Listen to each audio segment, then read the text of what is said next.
Today on Matt Makes, we're working on the Kimaris Trooper. Stick around, won't you?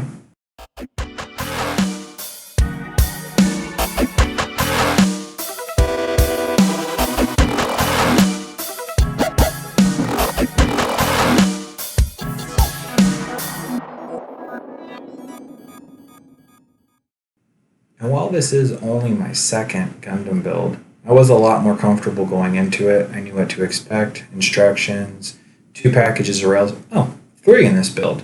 Even better. More fun to be had.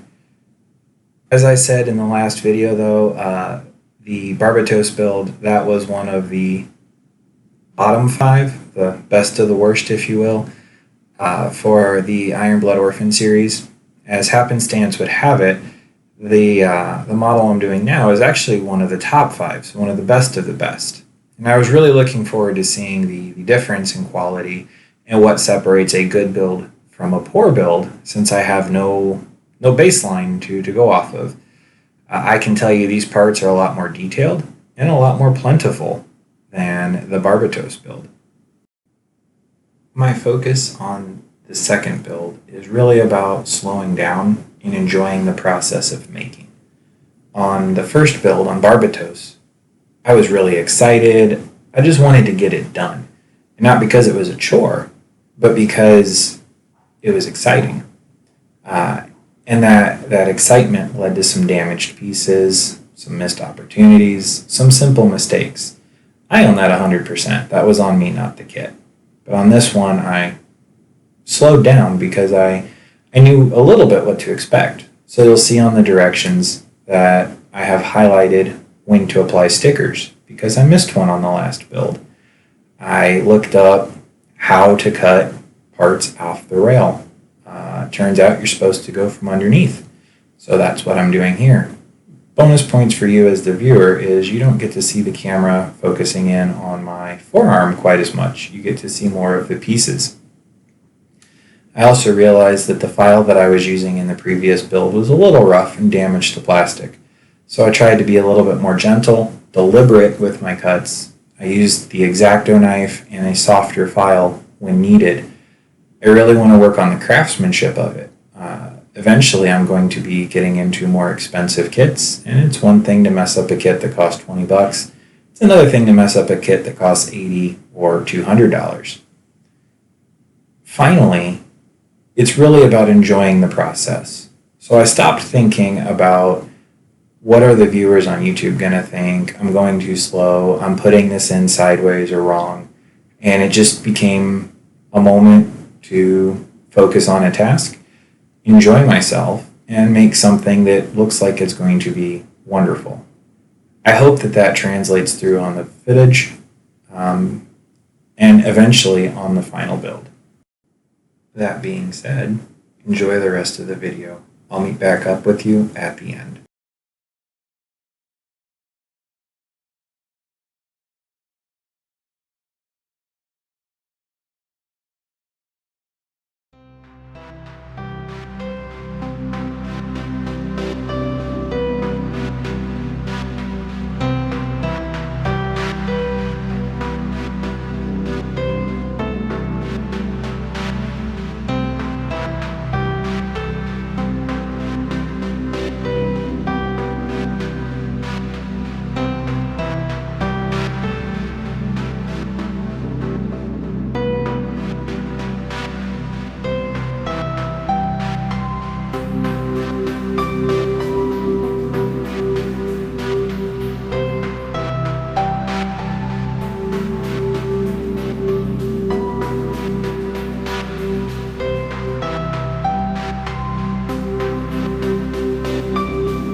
made a lot of good progress, got the top half of the body done. Really looking forward to seeing what day 2 holds in store. Also, I know it's only my second model, but I really do feel like I'm starting to get the hang of this. Thanks to everyone that watched the video, and I'll see you next time.